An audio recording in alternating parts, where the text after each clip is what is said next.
Today, I am going to tell you the story of a personality who made his mark in history, yet very few people know about him. This is the story of Ahmad ibn Tulun, who rose from being a Turkish slave soldier to become the autonomous ruler of Egypt and is remembered for his grand constructions and governance. Dear friends, it was the 9th century AD.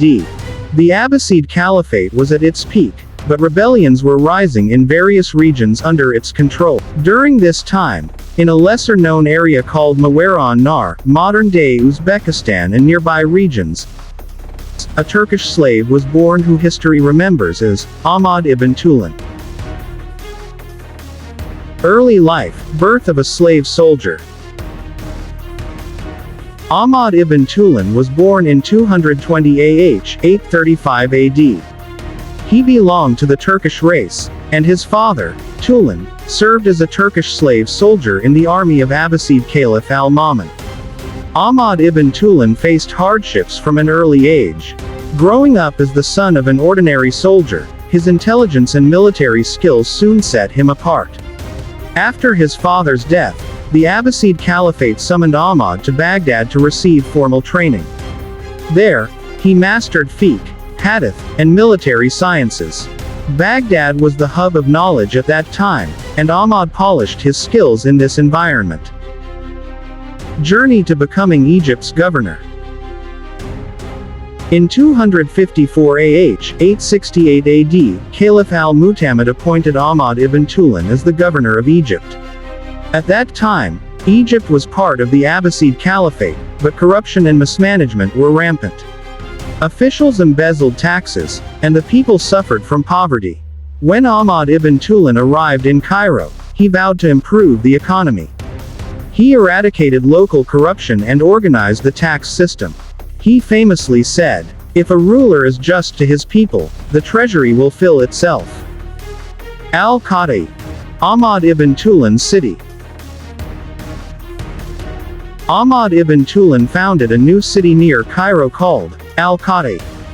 This city was not just a military garrison but also featured markets, residential areas, and government buildings. Al-Qadi later became part of Cairo and was considered a masterpiece of Islamic architecture. The Mosque of Ahmad ibn Tulun, a marvel of Islamic architecture. Ahmad ibn Tulun's most famous legacy is the Mosque of Ahmad ibn Tulun, whose construction began in 876 AD and completed in 879 AD. This mosque still stands in Cairo as a testament to Islamic architecture. The mosque's unique minaret, built with spiral stairs, was inspired by the famous mosque in Samarra. Its vast courtyard, arches, and beautiful columns continue to amaze visitors.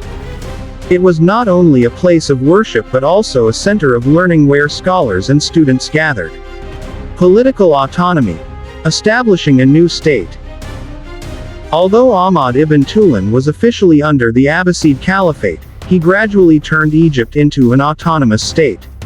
He built a strong army comprising Turkish, Sudanese, and Egyptian soldiers. Soon, he expanded his rule to include Syria and Palestine, stretching his domain from Egypt to the Euphrates River. During his rule, Caliph al-Mu'tamid and his powerful brother al-Muwaffaq were alarmed by Egypt's growing autonomy. Al-Muwaffaq sent a letter ordering Ahmad ibn Tulun to relinquish control over Syria and Palestine and send Egypt's revenue to Baghdad. This was an order no governor dared to disobey, but Ahmad ibn Tulun was no ordinary governor. He understood that complying would plunge Egypt back into corruption. The defining moment. Ahmad ibn Tulun made a bold decision. He rejected the caliph's order and wrote back to Baghdad, "I am the protector of Egypt, and my foremost duty is to serve its people justly, not merely to please Baghdad." This was an open challenge to the Abbasid Caliphate, but Ahmad ibn Tulun stood firm. He fortified his army and stationed soldiers along Syria's borders to defend against any Abbasid attack. Interestingly, he continued to recite the caliph's name in Friday sermons to maintain a formal connection but operated independently. Public welfare and social reforms. Ahmad ibn Tulun focused heavily on public welfare. He built a Bimaristan hospital in Cairo where rich and poor received free treatment. This hospital even had facilities for mental health treatment, a revolutionary concept at the time.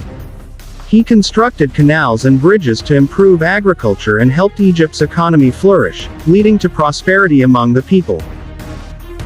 Ahmad ibn Tulun's character. Ahmad ibn Tulun was not only a great military leader and ruler but also a devout man. He offered all 5 prayers in congregation and spent nights in worship. Justice was the cornerstone of his rule. Once, a wealthy noble seized a poor farmer's land in Cairo. The farmer sought justice from Ahmad ibn Tulun. Ahmad ibn Tulun personally investigated the matter. Upon discovering the truth, he summoned the noble and ordered public flogging, regardless of his status. The noble protested, "I am close to the Abbasid Caliph. Such treatment is unjust." Ahmad ibn Tulun replied sternly, "This is Egypt. Here, the Caliph's name may be recited, but justice is my religion." This statement became famous in Cairo, symbolizing Ahmad ibn Tulun's commitment to justice. A unique legacy. This incident was extraordinary because, at that time, no governor dared defy the Caliph, nor did anyone bring powerful nobles to justice. Ahmad ibn Tulun not only challenged the Caliph but stood firmly for his people. He proved that a true ruler is one who stands for justice, even if it risks his reign. Death and legacy. Ahmad ibn Tulun passed away in 270 AH, 884 AD. After his death, his son Kumarawayh ibn Ahmad ibn Tulun inherited the throne and expanded the Tulunid dynasty further.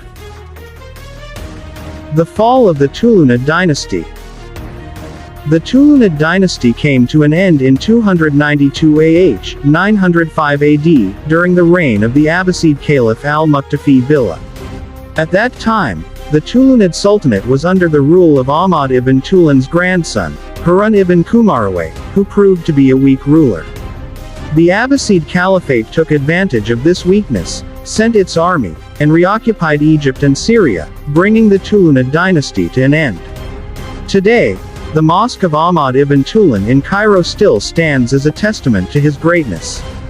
His life teaches us that with determination and courage, even a slave soldier can rise to establish a great empire.